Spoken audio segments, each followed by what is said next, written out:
بسم اللہ الرحمن الرحیم افتطمعون ان یؤمنوا لکم وقد قان فریق منہم یسمعون کلام اللہ ثم یحرفونہ من بعد ما عقلوہ وہم یعلمون۔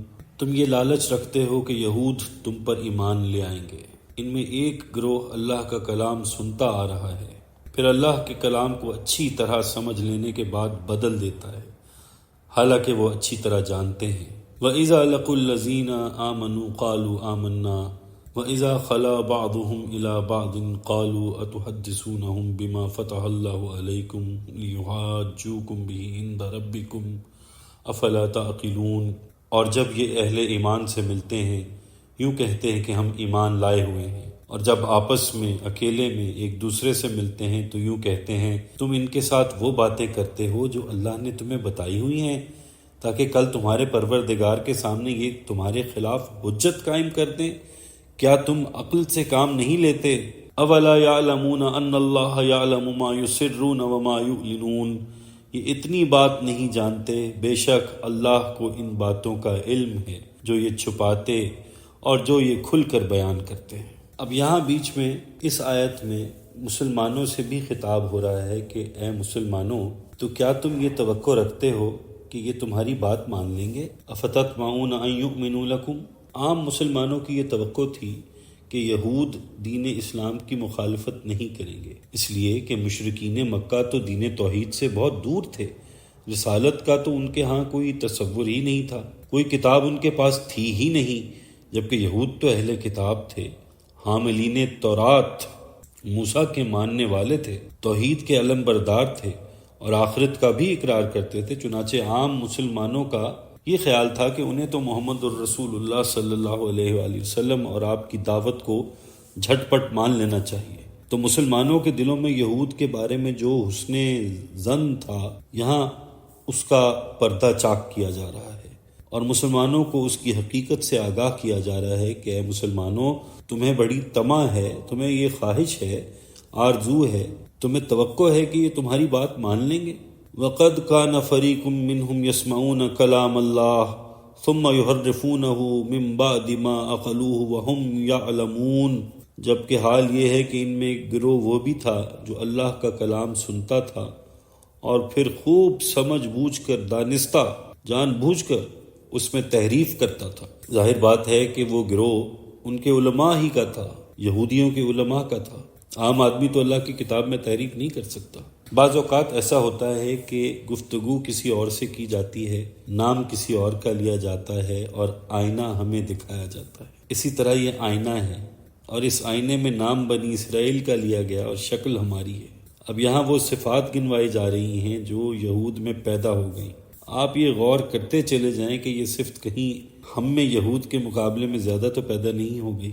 اس سے پچھلی آیت میں تو یہ بات کہی کہ ثم قست قلوبکم من بعد ذلک فہی کالحجارۃ او اشد قسوہ، پھر سخت ہو گئے تمہارے دل ایسی نشانیاں دیکھنے کے بعد بھی، گویا کہ وہ پتھر ہیں یا زیادہ سخت۔ فرمایا یہ تو پتھر دل مخلوق ہے، یعنی صدیوں سے بگڑے ہوئے ہیں، اپنے کلام میں تحریف کر چکے ہیں، ان سے تم توقع رکھتے ہو کہ یہ تم پر ایمان لے آئیں گے۔ اب یہاں ایک بڑی عجیب بات سامنے آ رہی ہے۔ جس طرح مسلمانوں کے درمیان منافقین موجود تھے، اسی طرح یہودیوں میں بھی منافقین تھے۔ یہود میں سے کچھ لوگ ایسے تھے کہ جب ان پر حق ظاہر ہو گیا تو اب وہ اسلام کی طرف آنا چاہتے تھے، لیکن ان کے لیے اپنے خاندان کو، گھر بار کو، اپنے کاروبار کو، اپنے قبیلے کو چھوڑنا بھی ممکن نہیں تھا، جبکہ قبیلوں کی سرداری ان کے علماء کے پاس تھی۔ ایسے لوگوں کے دل کچھ اہل ایمان کے قریب آ چکے تھے۔ ایسے لوگ جب اہل ایمان سے ملتے تھے تو کبھی کبھی وہ باتیں بھی بتا جاتے تھے جو انہوں نے علماء یہود سے نبی آخر الزماں صلی اللہ علیہ وآلہ وسلم اور ان کی تعلیمات کے بارے میں سن رکھی تھی کہ تورات ان کی گواہی دیتی تھی۔ اس کے بعد جب وہ اپنے شیاطین یعنی علماء کے پاس جاتے تھے تو وہ انہیں ڈانٹ ڈپٹ کرتے تھے کہ بے وقوفو، یہ کیا کر رہے ہو؟ تم انہیں یہ باتیں بتا رہے ہو تاکہ اللہ کے ہاں جا کر وہ تم پر حجت قائم کرے کہ انہیں پتہ تھا اور پھر بھی انہوں نے نہیں مانا۔ تم ذرا عقل سے کام لو اور یہ حقیقتیں جو تورات کے ذریعے سے ہمیں معلوم ہیں مسلمانوں کو مت بتاؤ۔ کیا تمہیں عقل نہیں ہے کہ ایسا بے وقوفی کا کام کر رہے ہو؟ اور ان کے اس مکالمے پر اللہ تعالیٰ کا تبصرہ یہ ہے اولا یعلمون ان اللہ یعلم ما یسرون وما یعلنون، یہ اتنی بات نہیں جانتے کہ بے شک اللہ کو ان باتوں کا علم ہے جو یہ چھپاتے اور جو یہ کھل کر بیان کرتے۔ تم چاہے یہ بات مسلمانوں کو بتاؤ یا نہ بتاؤ، اللہ کی طرف سے تو تمہارا محاسبہ ہو کر رہنا ہے، لہٰذا یہ بھی ان کی ناسمجھی کی دلیل ہے۔ وَمِنْهُمْ أُمِّيُّونَ لَا يَعْلَمُونَ الْكِتَابَ إِلَّا أَمَانِيَّ وَإِنْهُمْ إِلَّا يَظُنُّونَ، اور ان میں کچھ امی لوگ ہیں، وہ کتاب کا علم نہیں رکھتے، ہاں کچھ آرزوئیں ہیں، اور انہی کو انہوں نے اللہ کا دین سمجھا ہوا ہے، اور ان کے پاس سوائے گمان کے کچھ نہیں۔ امی اس شخص کو کہتے ہیں جو ایسا ہو جیسا کہ ماں کے پیٹ سے آ گیا ہو۔ ماں کو کہتے ہیں، امی کے جیسا ماں کے پیٹ سے آ گیا، کوئی اس کا استاد نہیں، کسی سے پڑھا لکھا نہیں۔ اب ان آیات میں یہودیوں کی یہ 3 صفات بیان کی گئی ہیں۔ پہلی صفت امیون یعنی ان پڑھ لوگ، ناخواندہ لوگ۔ دوسری صفت لا یعلمون الکتاب، اللہ کی کتاب توریت کو کبھی دھیان سے نہیں پڑھتے۔ تیسری صفت امانی، اپنی جھوٹی آرزوؤں کو ہی دین سمجھنا۔ اب امی کا لفظ قرآن مجید میں اصل میں تو مشرکین عرب کے لیے آتا ہے، اس لیے کہ ان کے اندر پڑھنے لکھنے کا رواج ہی نہیں تھا، کوئی آسمانی کتاب بھی ان کے پاس نہیں تھی۔ لیکن یہاں یہود کے بارے میں کہا جا رہا ہے کہ ان میں سے ایک طبقہ ان پڑھ لوگوں پر مشتمل ہے، جیسے آج مسلمانوں کا حال ہے کہ اکثر و بیشتر جاہل ہیں۔ ان میں سے بعض اگرچہ پی ایچ ڈی ہوں گے، لیکن انہیں قرآن کی الف ب ت تک نہیں آتی، دین کے بیسک رولز کے بارے میں ناواقف ہیں۔ چنانچہ آج پڑھے لکھے مسلمانوں کی بھی عظیم اکثریت پڑھے لکھے جاہلوں پر مشتمل ہے، اور اکثریت کو دین کا نہیں پتہ۔ جن کو دین کا پتہ نہیں وہ تو سارا کا سارا اعتماد کریں گے علماء پر، کوئی بریلوی ہے تو کوئی بریلوی علماء پر اعتماد کرے گا، کوئی دیوبندی ہے تو وہ دیوبندی علماء پر اعتماد کرے گا، کوئی اہل حدیث ہے تو اہل حدیث علماء پر اعتماد کرے گا۔ اب امیوں کا سہارا کیا ہوتا ہے؟ لا یعلمون الکتاب الا امانی، وہ کتاب کا علم تو رکھتے نہیں سوائے بے بنیاد آرزوؤں کے۔ ایسے لوگ کتاب سے تو واقف نہیں ہوتے، بس اپنی کچھ خواہشات اور آرزوؤں پر تکیہ کیے ہوتے ہیں۔ ان خواہشات کا ذکر آگے آ جائے گا۔ یہودیوں کو یہ غلط فہمی یا زوم تھا کہ ہم تو اسرائیلی ہیں، ہم اللہ کے محبوب ہیں، اس کے بیٹوں کی مانند چہیتے ہیں، ہماری تو شفاعت ہو جائے گی، ہمیں تو جہنم میں داخل کیا بھی گیا تو تھوڑے عرصے کے لیے کیا جائے گا، پھر ہمیں نکال لیا جائے گا۔ یہ ان کی امانی یعنی بے بنیاد خواہشات ہیں۔ اس کا اگر صحیح جو انگریزی لفظ اس کے لیے یوز کیا جاتا ہے وہ ہے وش فل تھنکنگس۔ یہ اپنی ان بے بنیاد خواہشات اور جھوٹی آرزوؤں کے سہارے جی رہے ہیں، کتاب کا علم ان کے پاس نہیں ہے۔ اور ایک جگہ فرمایا قرآن مجید میں ان کے بارے میں، وہ کہتے ہیں کہ جنت میں صرف وہی داخل ہوگا جو یہودی ہوگا یا عیسائی ہوگا، اور اللہ تعالیٰ فرماتا ہے تلک امانیہم، یہ تو ان کی آرزوئیں ہیں، ہاتھو برہانکم، اس کے لیے کوئی دلیل ہے تمہارے پاس؟ ہے تو لے آؤ۔ اور یہ امانی، یہ وش فل تھنکنگز، یہ کیا ہوتی ہیں؟ سستے نسخے، سستی نجات۔ اللہ کے تمام انبیاء، تمام رسول 2 باتوں پر زور دیتے چلے آئے، ایمان اور عمل صالح۔ ایمان کا ذکر جب آئے گا، ساتھ عمل صالح کا ذکر خود بخود آ جائے گا۔ نجات کا یہی ایک ذریعہ ہے۔ سورۃ العصر کا مطالعہ کیجئے، ایمان اور عمل صالح کا ذکر وہاں موجود ہے، لیکن جہاں سستی نجات کے چٹکلے بیان کیے جائیں، جہاں پورے قرآن کو چھوڑ کر اس کی چند آیتوں کو روزانہ صبح شام یا سوتے وقت پڑھ لینا کافی سمجھ لیا جائے تو اسے جھوٹی آرزوئیں کہیں گے۔ اس میں کوئی شک نہیں کہ قرآن پاک کی تلاوت میں برکت ہے، فضل ہے، کرم ہے، لیکن قرآن پاک کو نہ سمجھنا اور اس پر عمل نہ کرنا یہ سراسر زیادتی ہے اور خام خیالی ہے۔ اب جیسا کہ کئی لوگوں کا یہ ماننا ہوتا ہے کہ ہم نے تو جس سائیں کے ہاتھ میں ہم نے بیعت کر لی ہے، اب جو جی چاہے کرو، اب رشوت لیتے رہو، رشوت دیتے رہو، سود کھاتے رہو، بدکاری کرتے رہو، پیر صاحب جو ہیں وہ شفاعت کرا لیں گے۔ یہ سب سستی نجات کے شارٹ کٹس ہیں۔ قرآن و حدیث اللہ کے تمام انبیاء سب نجات کے لیے عمل کا راستہ بتاتے ہیں کہ ایمان لے آؤ، عقیدہ پختہ کر لو اور اپنے عمل کو اس عقیدے کے مطابق ڈھال لو۔ ہر نبی، ہر رسول، ہر ہادی، ہر رہبر کی یہی دعوت ہے۔ اس کے برعکس شیطان کی یہ دعوت ہے کہ نہیں نہیں یار، یہ سب چھوڑو، ہم نئے راستے سے تمہیں جنت میں لے جائیں گے۔ عقیدہ اور عمل دونوں سے ہٹا کر سستی نجات کے طریقے جو سکھائے گا، سمجھ لیجئے کہ یہ نہ اللہ کا بندہ ہے، نہ رسول اللہ صلی اللہ علیہ وآلہ وسلم کا امتی ہے، یہ شیطان کا بندہ ہے۔ جیسا کہ میں نے پہلے عرض کیا تھا کہ ان آیات کے ذریعے ہمیں بھی اپنے اندر جھانکنے کی ضرورت ہے۔ فَوَيْلٌ لِّلَّذِينَ يَكْتُبُونَ الْكِتَابَ بِأَيْدِيهِمْ ثُمَّ يَقُولُونَ هَٰذَا مِنْ عِندِ اللَّهِ لِيَشْتَرُوا بِهِ ثَمَنًا قَلِيلًا۔ تباہی ہے ان لوگوں کے لیے جو کتاب اپنے ہاتھ سے لکھتے ہیں، پھر کہتے ہیں یہ اللہ کی طرف سے ہے، تاکہ اس کے معاوضے میں تھوڑا سا فائدہ حاصل کر لیں۔ فَوَيْلٌ لَّهُم مِّمَّا كَتَبَتْ أَيْدِيهِمْ وَوَيْلٌ لَّهُم مِّمَّا يَكْسِبُونَ۔ تباہی ہے ان کے لیے وہ سب جو کچھ ان کے ہاتھوں نے لکھا، اور تباہی ہے ان کے لیے وہ سب کچھ جو وہ عملاً کما رہے ہیں۔ یہود کے اندر ایک بیماری یہ بھی پیدا ہو گئی تھی کہ ذاتی مصلحتوں کی وجہ سے وہ دین میں تحریف کرتے تھے، توڑ مروڑ کرتے تھے۔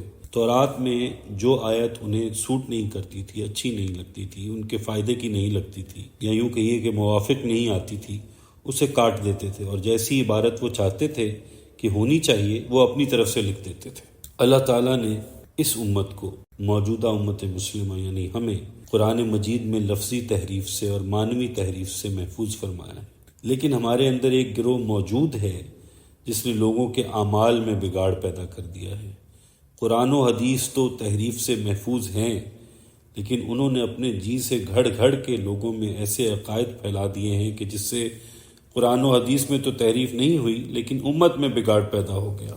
ثمناً قلیلاً، یعنی یہ تحریف وہ معمولی پونجی، معمولی غرض کے لیے کرتے ہیں، وہ اللہ کے دین کو بدل دیتے ہیں، اور بہت سی ایسی بدعتیں ہیں جو کہ دین کا حصہ بنا دی گئی ہیں، بہت سے ایسے عقائد ہیں جو کہ دین کا حصہ بن گئے ہیں، اور سمجھا جاتا ہے کہ ان جھوٹے فاسد عقیدوں سے ہماری نجات ہو جائے گی۔ وَقَالُوا لَن تَمَسَّنَا النَّارُ إِلَّا أَيَّامًا مَّعْدُودَةً، اور کہتے ہیں ہمیں آگ صرف چند دنوں کے لیے چھوئے گی۔ قُلْ أَتَّخَذْتُمْ عِندَ اللَّهِ عَهْدًا فَلَن يُخْلِفَ اللَّهُ عَهْدَهُ أَمْ تَقُولُونَ عَلَى اللَّهِ مَا لَا تَعْلَمُونَ۔ اے نبی صلی اللہ علیہ وآلہ وسلم، ان سے کہیے کیا تم نے اللہ سے کوئی عہد لیا ہوا ہے اور اللہ اس عہد کی خلاف ورزی ہرگز نہیں کرے گا؟ یا تم اللہ کے بارے میں وہ کچھ کہہ رہے ہو جس کا تم کو کوئی علم نہیں؟ بلا من کسب سیئۃ واحاطت به خطیئته فاولئک اصحاب النار ہم فیہا خالدون۔ کیوں نہیں؟ جس شخص نے برائی کمائی اس کو گھیرے میں لے لیا اس کی خطا کاریوں نے، یہ لوگ دوزخ میں جانے والے ہیں، یہ اس میں ہمیشہ رہیں گے۔ والذین آمنوا وعملوا الصالحات، وہ لوگ جو ایمان لائے اور نیک اعمال کیے، اولئک اصحاب الجنہ ہم فیہا خالدون، یہ لوگ جنت میں جانے والے ہیں اور یہ اس میں ہمیشہ رہیں گے۔